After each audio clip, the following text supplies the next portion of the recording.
Hello, hello, it's your girl Jasmine O, and welcome back to another video.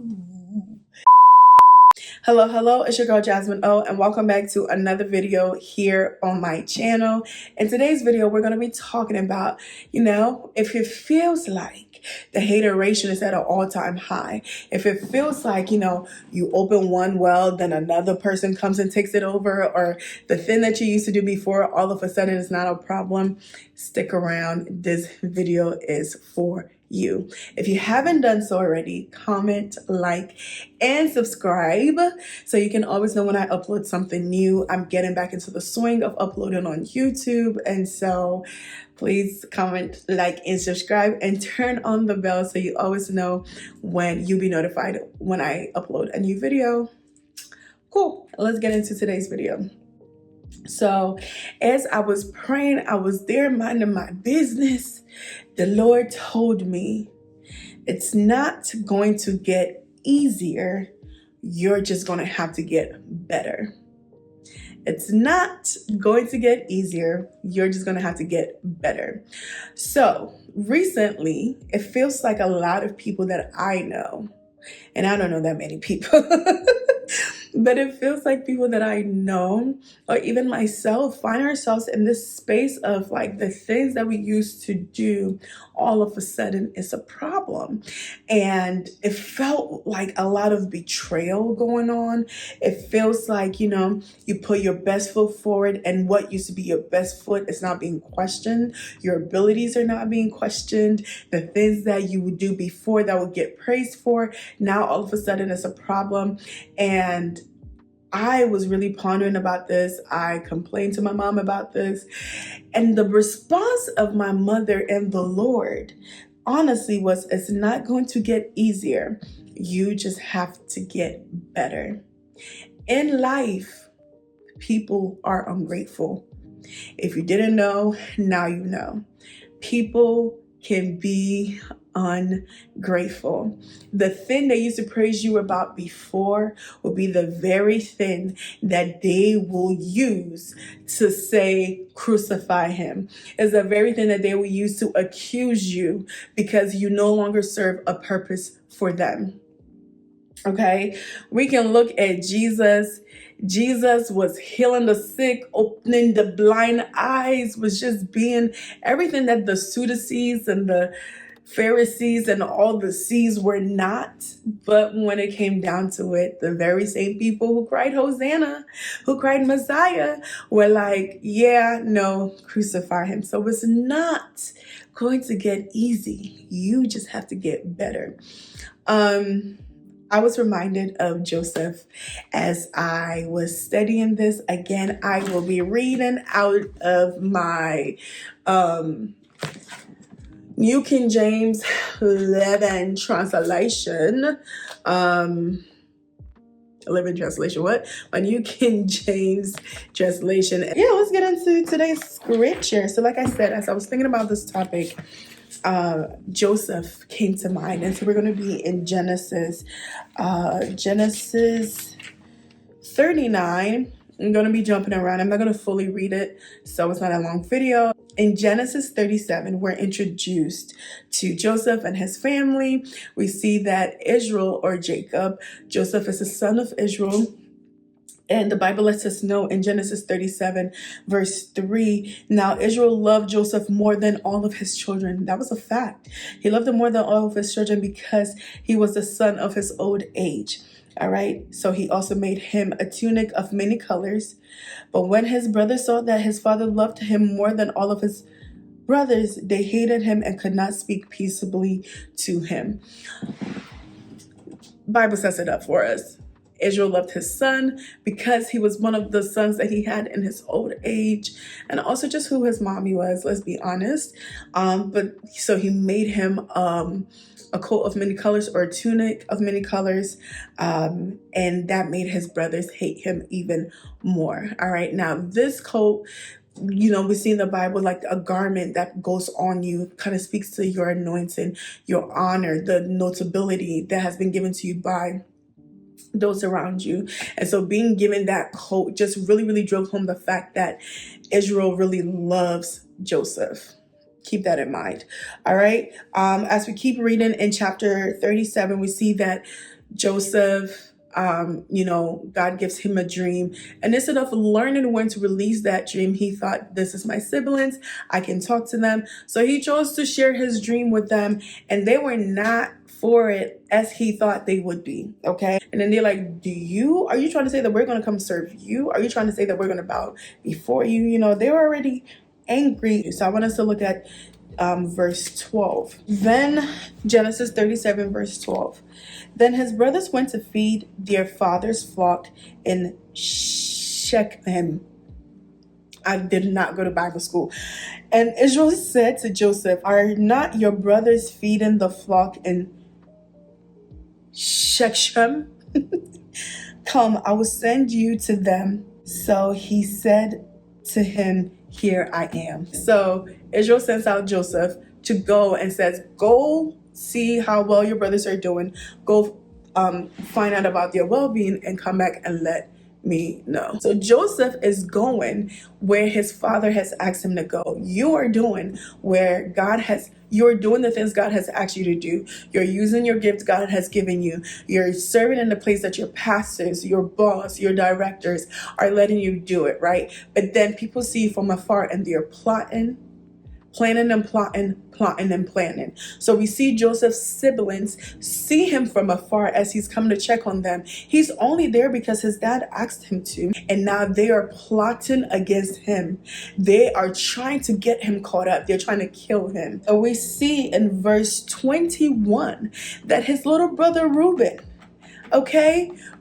said, hold on, let's not kill him.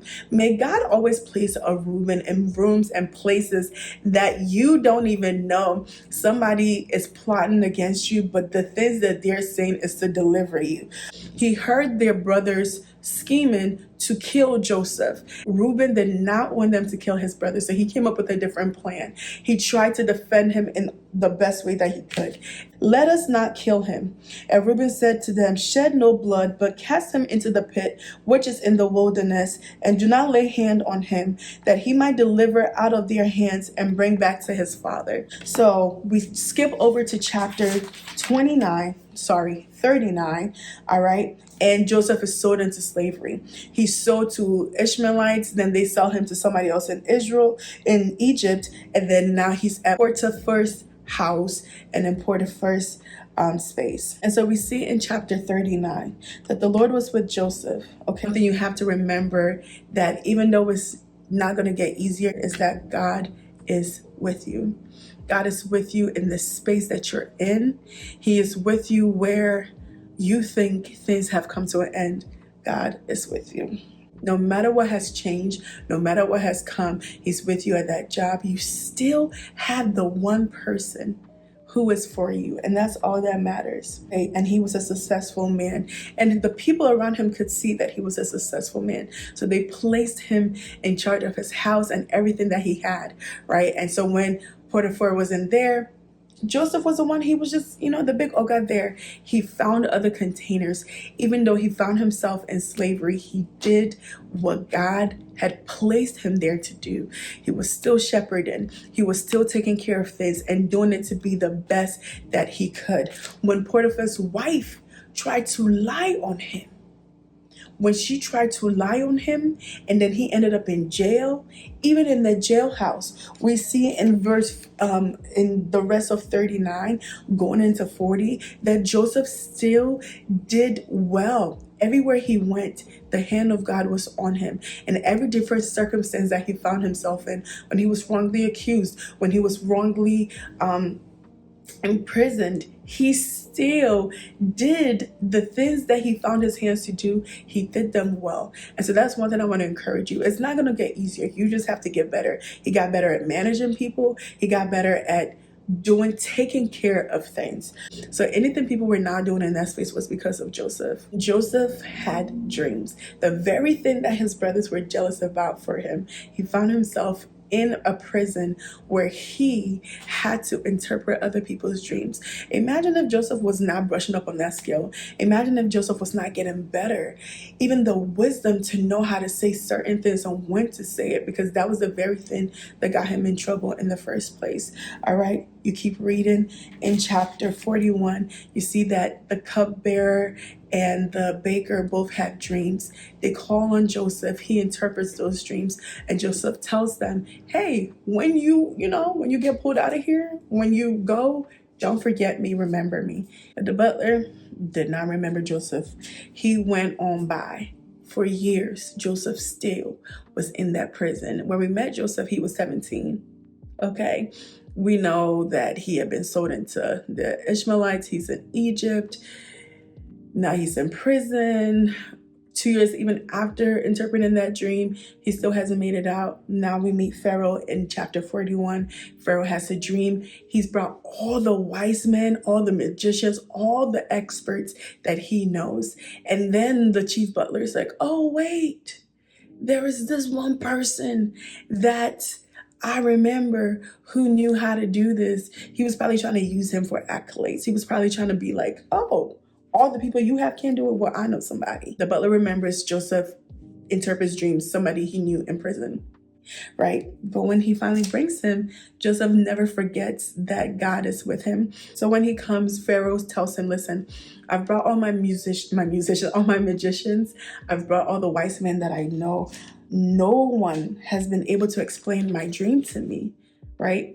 And so one of the things to always realize that, imagine if Joseph was not in constant communion with God, he wouldn't know what to do. He explains it. We see the rise to power. Pharaoh says, outside of me, he is the next in command. And just all the things that Joseph did well when he found himself in difficult things. It didn't get easier. He just had to get better at managing people. He just had to get better in interpreting his dreams. He just had to get better in his communication and his communion with God, and not allow the things that people had done to place him in those spaces to cripple him. One of the ways to understand is to recognize and acknowledge that God is with you. No matter what has happened, no matter what people have done, no matter the conflict and the chaos, understand and recognize that God is with you. Number 2, grow where you are and take your responsibilities seriously. Work with other containers. Work with the things that you have. He could have been in the prison and not interpret anybody's dream. He could have been in Potiphar's house and not have done things well. But he did things well that made his father confident to want to send him off to go check on his brothers, right? His dad was obviously concerned about them. So he sent the son that he knew he can count on. Potiphar knew he could count on Joseph. The prison guard knew he could count on Joseph. And so take the things that you find yourself doing seriously and do them well. Keep multiplying your gift where you are. Keep doing those things better and well. It's not going to get easier. You just have to get better. And stay close and in constant communion with God, because He's the only one that can show you what to do. Things are not going to get easier. You just have to get better. You just have to keep growing like Joseph did. And when that time comes for you to show and to use the very thing that people are jealous of, that people are standing and trying to hinder, there's nothing that can be done, because you would be the only person that has the ability to do the very thing that is needed in that moment and in that time and in that nation, as we see in the story of Joseph. I hope you are encouraged. If you haven't done so already, comment, like, and subscribe. I know this wasn't an easy topic to think about, but just remember that things don't get easier. We just have to get better. All right? Until next time, talk soon. Got flying cars. I've been counting Mo dough for show. I've been dropping beats like a yo.